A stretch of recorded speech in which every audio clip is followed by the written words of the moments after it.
They say when you save the ocean, you save the future. Those are the words of President Bill Clinton. As we celebrate World Ocean Day, we celebrate those who fight on a daily basis to ensure that we enjoy what we take for granted. And that is something that we would miss dearly if it was to be depleted as a natural resource.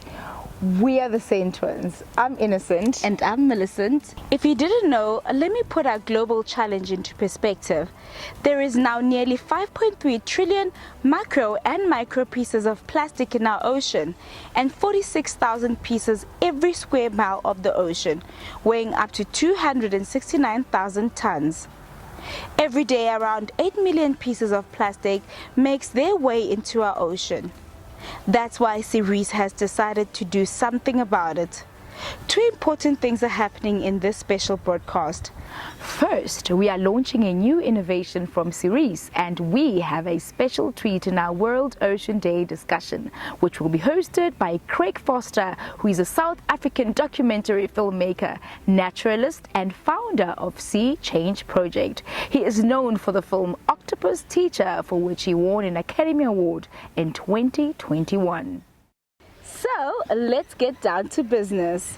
We have an amazing giveaway up for grabs, but for now you have to wait until the end. But first, Millicent, Craig is standing by to what promises to be an informative discussion.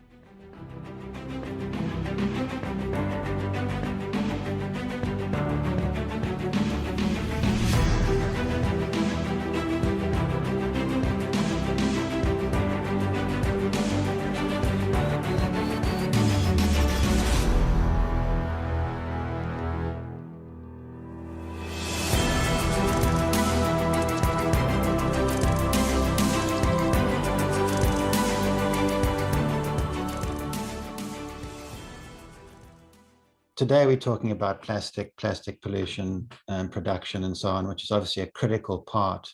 And, you know, I see in the ocean real problems. I see dead animals, I see dead birds. I've even had an octopus eating a polystyrene cup and dying in front of me. And we did the autopsy and found 13 pieces of polystyrene in its intestine. So it's a real problem. And frighteningly, you know, we're taking in that plastic ourselves. I don't think many people realize that we ingest as humans about a credit card's worth of plastic every week. And we're taking that in through the water we drink, the food we eat, and the air we breathe. So it's coming back to haunt us in a very powerful way. South Africa, unfortunately, is, you know, 11th worst plastic polluter in the world in terms of ocean plastic. So we've got a long way to go. And we all need to come together. And this is why I'm so pleased that we're quite a diverse group here trying to find solutions. So I wanted to start, by asking, maybe start with Martin, if possible. And I mean, the big question really on my mind is, you know, how close is this issue to your heart, Martin? And is this is this more of a marketing thing, or is this something that's more crucial to you? And maybe give a sense of where you come from and your connection to the ocean. Good afternoon, Craig. Thank you very much for the question. I think that you can't help but be moved when you are exposed to people's personal experiences. And when you talk like that, it has a very visceral sort of feeling for me. I feel it keenly on a personal level. I grew up in Durban, and my parents had a house right on the beach, and I spent very much my whole childhood on that beach. My brother and I learned to swim there. He became a lifesaver. I learned to surf on that beach. But I go back now. It's on the bluff. It's a part of Durban that is so terribly degraded now by pollution from the way we've treated the environment around there, and it's stark what's happened in the space of a portion of one short lifetime. It definitely is the basis for and the sort of root of my own sort of deep sense of foreboding. You know, we're at a minute to midnight, and we just haven't done things fast enough. I think personally, it has definitely rubbed off on my family. My oldest child now is studying conservation ecology at university, and she travels back to KZN. I think there must be something about KZN that pulls us back there. And she volunteers during her vacs with an endangered wildlife group in northern KZN in Umfolozi, and it's uplifting and gut-wrenching all at the same time. I really do think that the need for us as humans, as citizens, and of course as big businesses with as much muscle as PepsiCo, we need to do more, and we need to do it faster. So this series, Let's Move to Paper Straws story is, it's one tiny thing, but we've got to do it, and we need to be doing these things faster. I suppose we all wish we could do them quicker, but it's not a marketing thing. It's necessary within the sphere of things we can change. And I'm so excited that we've now managed to get this thing over the line. Paul and his team have worked tirelessly to make this one little positive step done. Ceres is also a brand that attracts a lot of attention because of its provenance, its history in South Africa, its market leadership position in that market segment. And with us putting that paper straw on there, we're also sending a signal to everybody else, get that plastic straw off that box. So there's a real sense too that we're putting down a marker. Thanks. Wonderful. Amazing. Thank you, Martin. If I could go to you, Anya, you on the ground, you're right there on the beach picking up those plastics with your group. You're studying the science of it back to its source. Can you give me a sense of what you're seeing and how, if any, you see the solutions to this massive problem? Thanks, Greg. Thanks, everyone. So yes, I'm the founder of an organization called the Beach Co-op, and we've been registered as a nonprofit for about 4 years. And it's interesting because how I came to starting the organization, I've always had a keen sense for and love for the ocean, and studied and worked at WWF South Africa. But my local beach break is one that I wanted to give back to, because I also spend time surfing there and with my family. And so as a result, I met up with Professor Peter Ryan from UCT. He's an ornithologist, and he's been documenting along our coastline for the last 40 years, plastic that he's found. And so, as through this conversation with him, I decided to work closely with him on a project at Surfers Corner, and we still do new moon cleanups every new moon on the rocky shore. But in addition to that, we've involved citizens and encouraged them to help us collect data. And the methodology that we use is called the Dirty Dozen methodology. So participants attend a cleanup, and we're able to track and answer questions. So where's this waste coming from? Why are we finding it on our beaches? And potentially we could track back the source of the waste that we're finding to try and come up with solutions. So you can imagine that straws are obviously one of the Dirty Dozen items, and it's really such good news that Ceres is taking this step and moving towards changing the straws that they supply with their juice. I'm very encouraged to hear that. And we've been tracking litter at Surfers Corner for 6 years, like I've said. And there's a lot of waste that ends up in the ocean and stays there. So in 2018, for example, because of us doing this long-term series of studies and documenting with Peter and some of his students, we've been able to publish papers with them too, because we noticed anemones ingesting plastic. But in 2018, in November 2018, we had this massive washout of plastic, and the rock pools were covered in old bits of plastic. And we knew that it was old bits of plastic because they were floating. And when I say covered, I really mean there was more plastic than living subjects in the water and in the rock pools. And And it was heartbreaking and astounding. And Peter has this theory that there's this plume of plastic waste in False Bay that under certain conditions would wash up and basically reveal itself to us. So the problem is massive, and having brand owners and organizations like Ceres on board trying to tackle this problem is really important. I also wanted to ask and find out from you where you're at with the extender producer responsibility legislation, as well as registering your product with the producer responsibility organization, because the deadline for that is the 5th of November.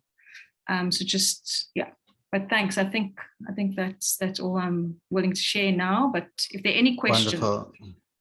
Wonderful, Anya. Thanks so much. Let's come back to that important question you have. I'd just like to touch on with Ella.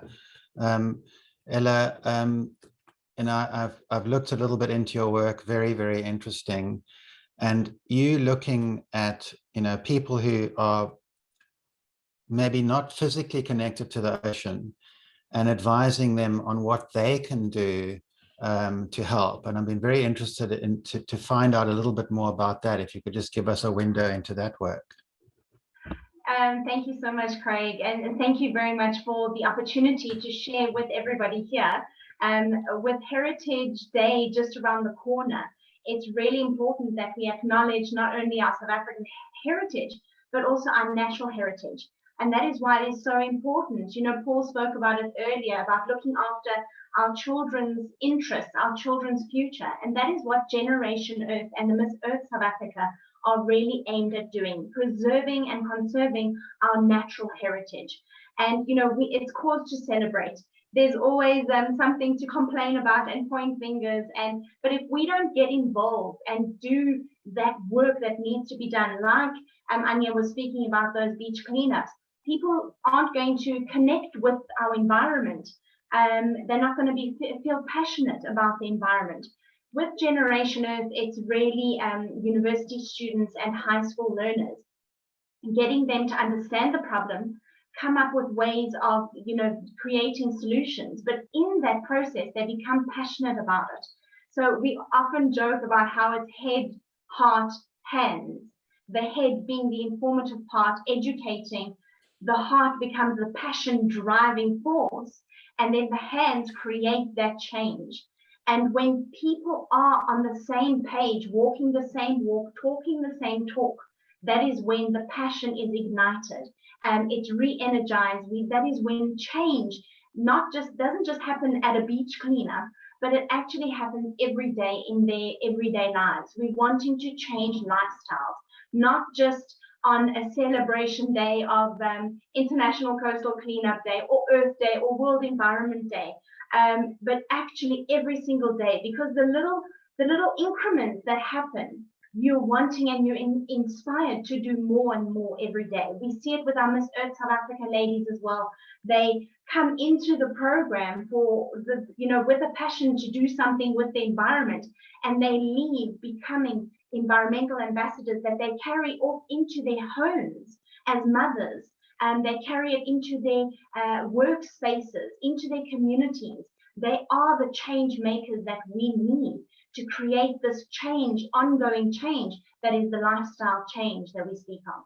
Wonderful. Thanks so much, Ella. And I think, it's so critical of even people living away from the ocean. The ocean provides all the oxygen we need to breathe. At least 65% of the oxygen on this planet is created by phytoplankton in the ocean. So every single person on this planet, no matter how far they live away from the ocean, relies on it. We can go to Paul, and perhaps you want to comment on Anya's question. Do you want to repeat that, or can you remember, Paul? Maybe it might be best to repeat, Anya.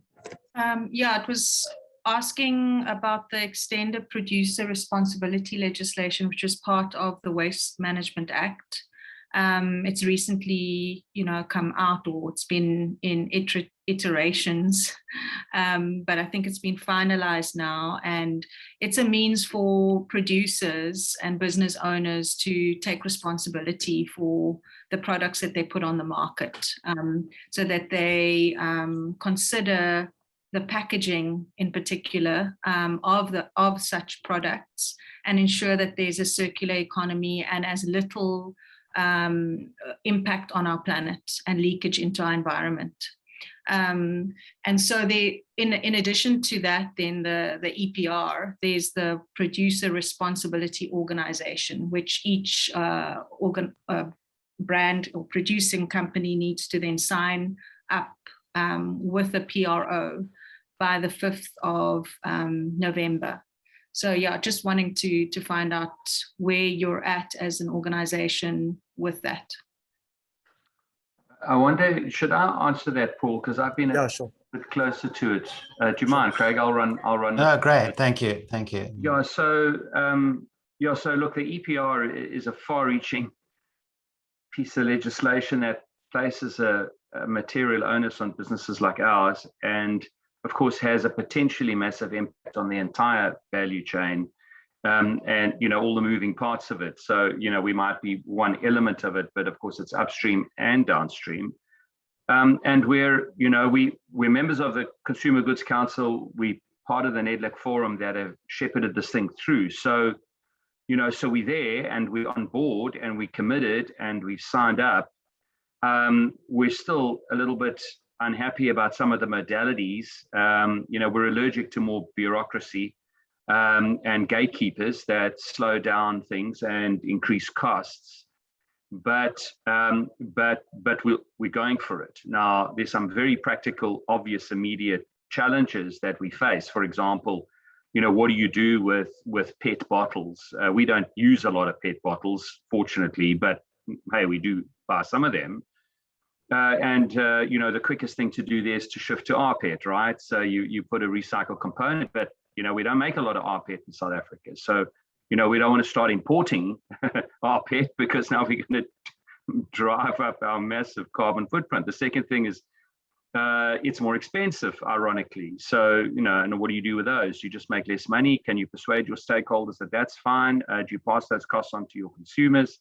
What do you do about that?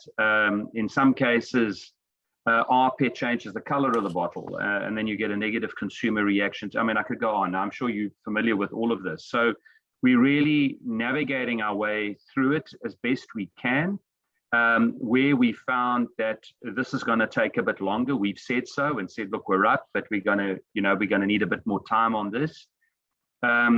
I think one of the easiest things to do is to decontent, so to lightweight wherever you are, whether it's paper or plastic, just use less of it. So we've had an army of people on this now working to try and strip out redundant layers of packaging, but then you bump up against when you start to impact either food safety or its durability. But we've already identified a lot of, I think, quite meaningful areas where we'll be able to reduce content, and that's a big one. The other thing is supporting then recycling initiatives. That's also just a first-class thing to do, and in some cases we've got reasonable recycling, like glass. We don't buy a lot of it, but we do use some of it, and cans, which is also okay, but not great. So we've really pushed hard to improve our own funding and participation in the businesses that are driving recycling. But I have to say that I think that all of us, when I say all, I'm talking about the big food companies, there's so much more that needs to be done. A piece of legislation like this forces you into it, and people do bleat about it a bit. But one way or another, we got to find solutions for all of it. I just wish it could all happen faster. But it's usually easier said than done. But the short answer is we're there, we're on board, we signed up, and we're going to comply immediately where we can, and where we can't, we're going to give timelines that we think are feasible. We don't want to do more harm. Yeah. Thanks, Martin. That's great. That's great news. Can I ask a bit about Craig? Can I go ahead? Go for it. Yeah. The Tetra Tetra Pak then, because I assume that most of your Ceres juice comes in the paper kind of carton, but that's the external. And then internally, there's some structure with foil and plastic. Is that correct? So are those the layers you're referring to, Martin, when you say you're trying to reduce how much of it? Because I did a bit more research, and it seems that the foil component of the Tetra Pak would be part of the PRO called MetPack, and but you might know better. And the plastic component would be polyethylene. So Polyco would be the PRO for that part of the packaging. Is that correct? Yeah, look, you're on. When I was talking about layers, I was talking just generally. Remember that the EPR covers all kinds of packaging in your business, and you know, these liquid cartons that you're referring to are just one.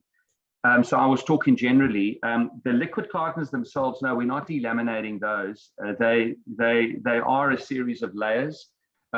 In developed markets like Sweden, which is their home, the entire thing is recycled. So every layer of it can be dismantled and can be recycled. There's no plastic in it. But of course, there are other coatings that are used on the board. So there's paper and there's foil, and then there are various layers that are applied to them, liquid layers that are applied to them that insulate them. But it is extremely recyclable. I mean, that's its big win, and that's why carton packaging in Europe continues to grow ahead of basically PET. I mean, PET's in big trouble, and long may that be the case. Where people are getting out of PET, they're either getting into cans, which raises other issues, or they're getting into glass, which is great, but heavy. So there's a big carbon footprint on that.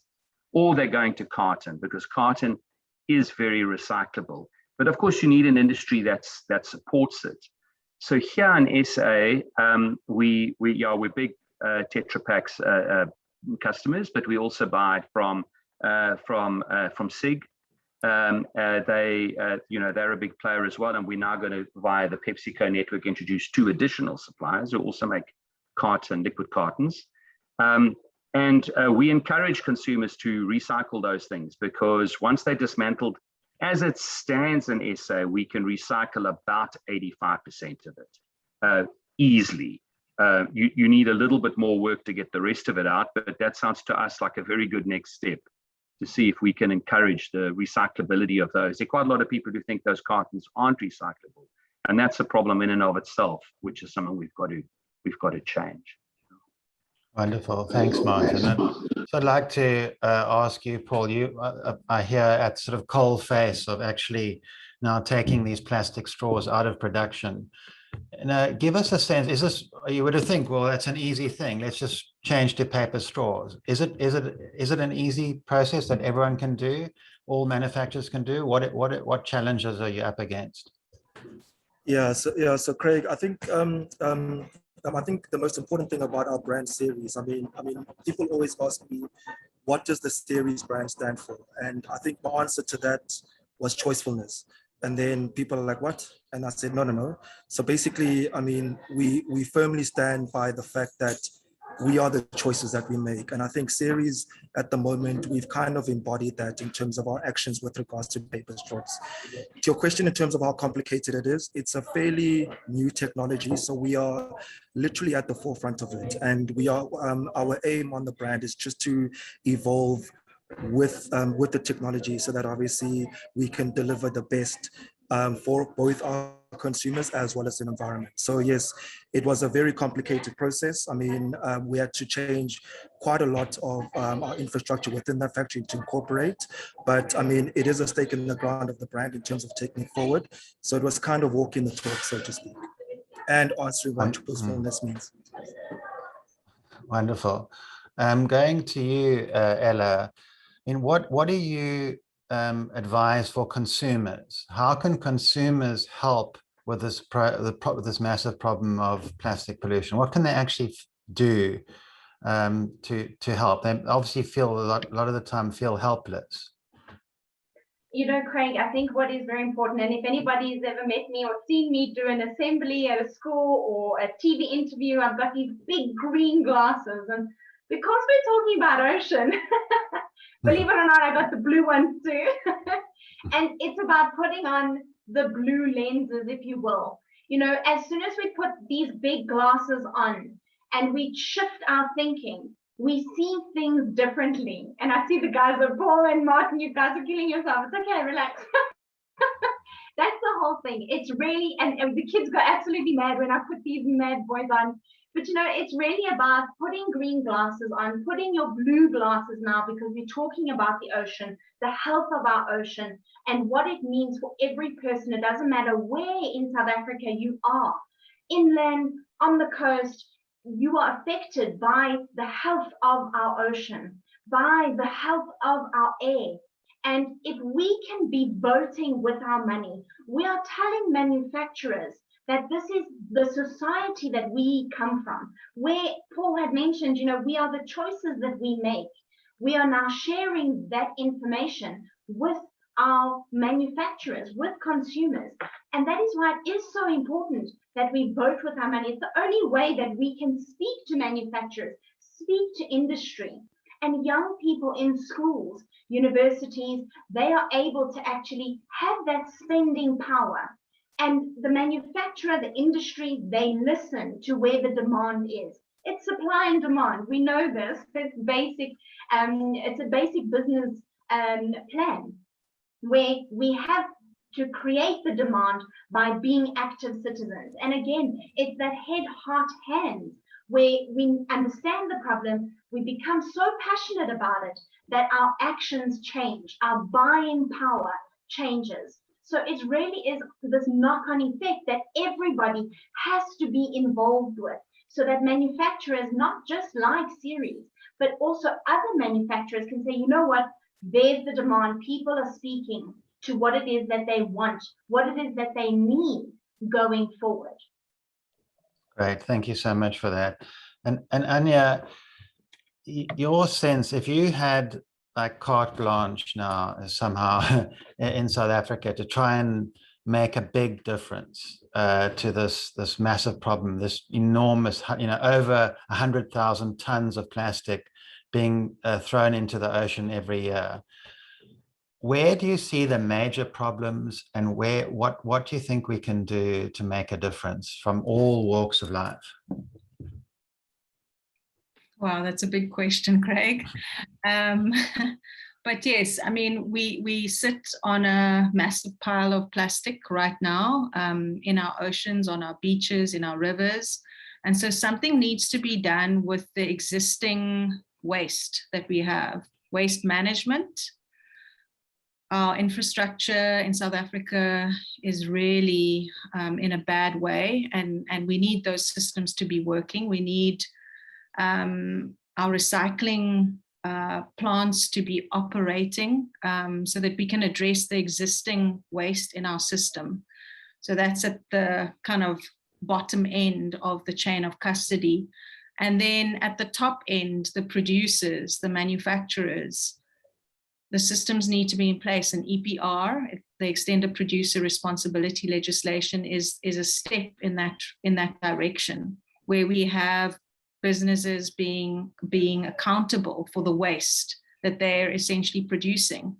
And so that the blame or the shame doesn't only rest on the consumer, you know, the consumer ends up doing the beach cleanups and doing the cleaning because we don't have the government systems in place to manage the waste.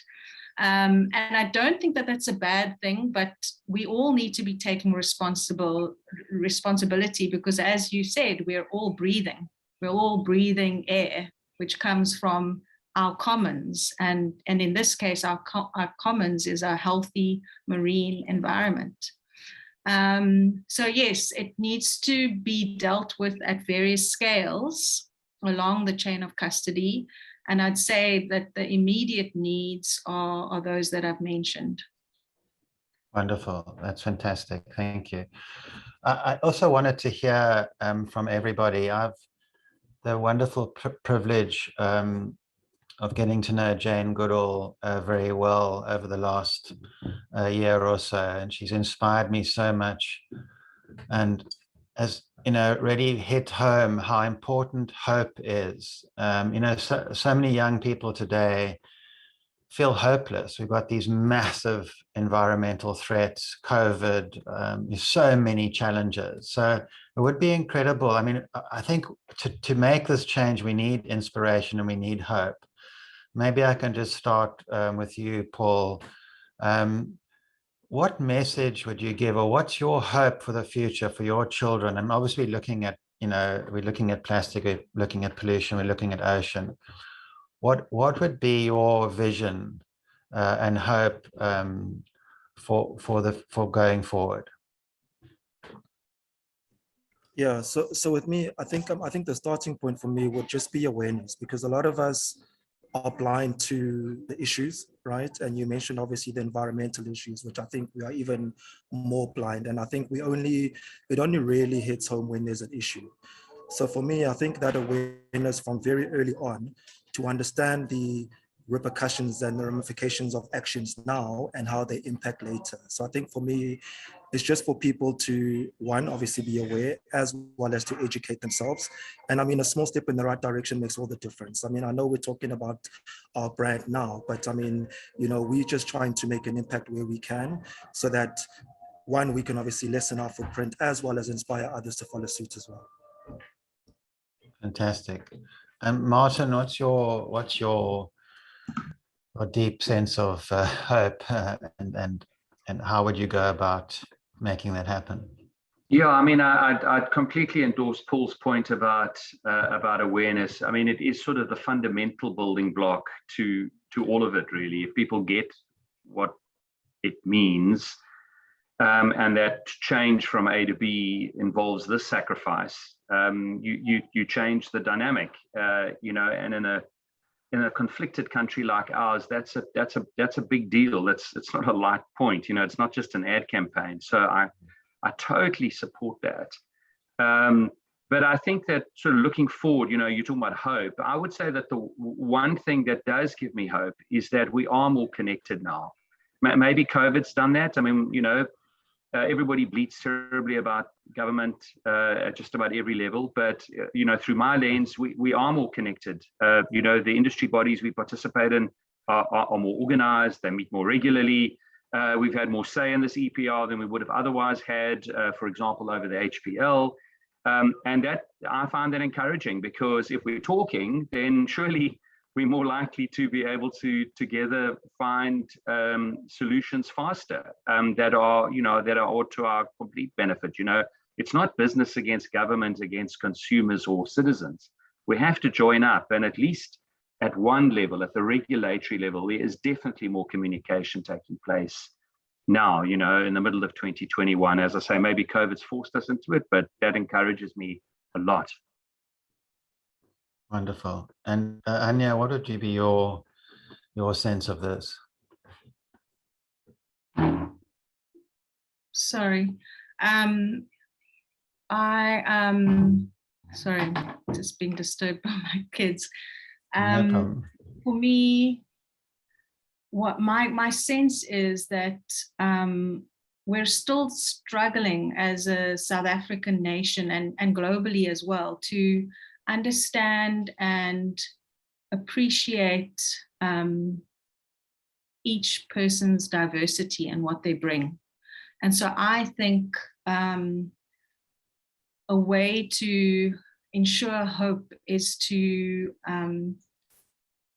make the time to listen to each other's stories. And in the case of our marine environment, it would be to listen to our connection to ocean and where that connection stems from, and to be able to share in that relationship with our oceans. And of course, taking it beyond the ocean, it would be to our environment. And that's the way to restore our sense of being human on this planet. Wonderful.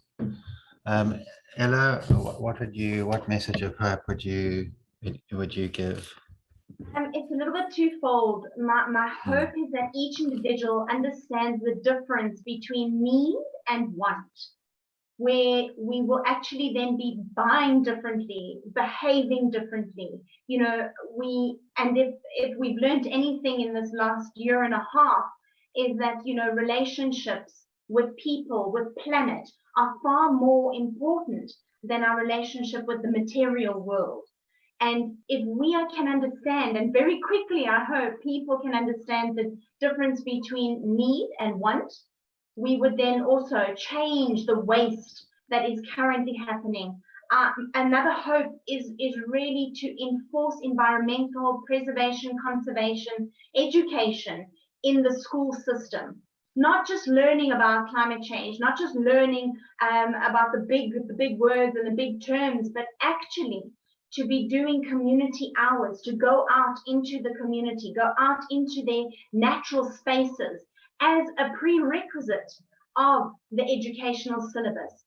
It is my absolute hope to see one day it form part of the regular syllabus in schools, so that children are growing up with this knowledge and passion that they are actually going into careers of an environmental nature. They're making different choices in whatever career choice that they make, because they have a passion and a love for the environment that cannot be moved by any money or status or power, but rather that they understand that they are connected. People and planet go hand in hand. Fantastic. Thank you so much. And I think, especially in South Africa, this issue of social justice is so critical. And we just cannot think of doing conservation without lifting poor people out of those terrible conditions that they see themselves in. It's just, it's so, to see conservation without, you know, caring for humans is just not going to work. And I think it's absolutely critical that we do this in our South African landscape and seascape. So I think, you know, for me, my hope rests a lot with young people. I find incredible young minds, so brave and so conscious coming through. I see even now in religious circles, interfaith circles, where you're having the issue of climate change and biodiversity right up in front, even the Pope pushing that very, very hard. It gives me a great deal of hope. And also, I'm in the ocean every day. I've been in the ocean for 10 years every day, and I see these incredible animals face to face. I look in their eyes, and I see their beauty and their innocence, and I see also their tremendous resilience. These animals have got a tremendous desire to live and to thrive. And if we could just give them a chance. We're throwing so many things at them, they cannot cope. And it's now I ask from the deepest part of my heart that we just give them a chance to, you know, do the things that they know how to do, to live and to thrive. And they cannot take what we're throwing at them at the moment. They're just too many things, and this pollution is one of the many things they have to deal with. So that's my great hope, is that we can just, you know, give them the space to thrive like they're meant to. I think we are very, very close to time. Are there any other questions, burning questions that anyone has for anybody else in the 5 minutes that we have left? Ella? Please, I'm just asking, when is the rollout? When can we start seeing these new straws on our shelf? Yeah, let us know. Yeah, so Ella, you'll be happy to know that we have started producing. So we started producing at the beginning of September. So you should be able to see in the 200 ml pack within your supermarkets these straws here.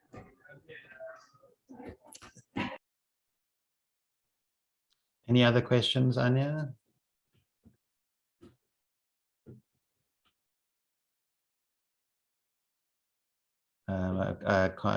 Anything else from anybody else? Any other ideas, questions, comments? Well, I would just say, Craig, I mean, it's been an absolute privilege to be in your company and those of the panelists. We welcome the input, from all of you.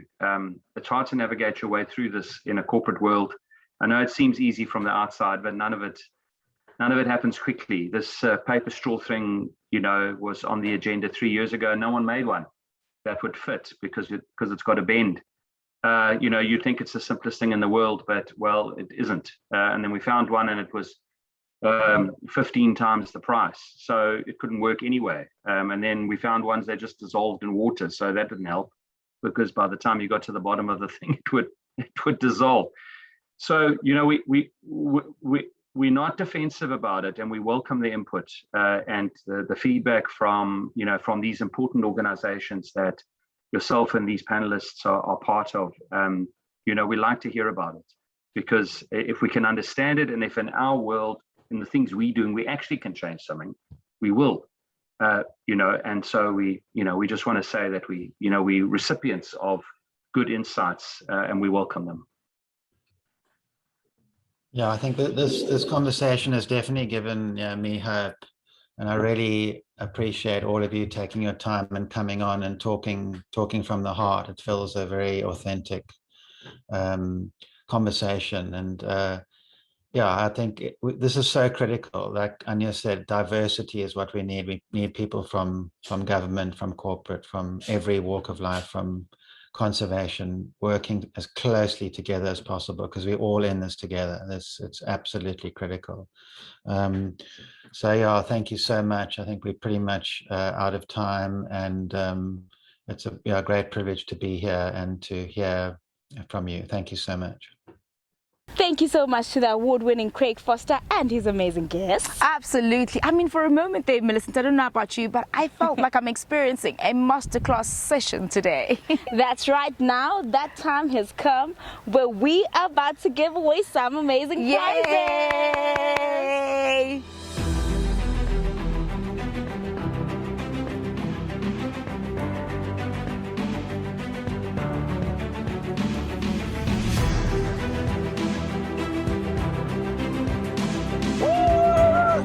And just like that, folks, it's a wrap. Don't forget to tell your friends and everybody that you know to check out this amazing broadcast on our media partners platforms, I Love ZA, socialtv.co.za, and St. Twins TV. Go to the Ceres website to find out more details. Visit Netflix for Craig's amazing story, and you can also find out all about Miss Earth.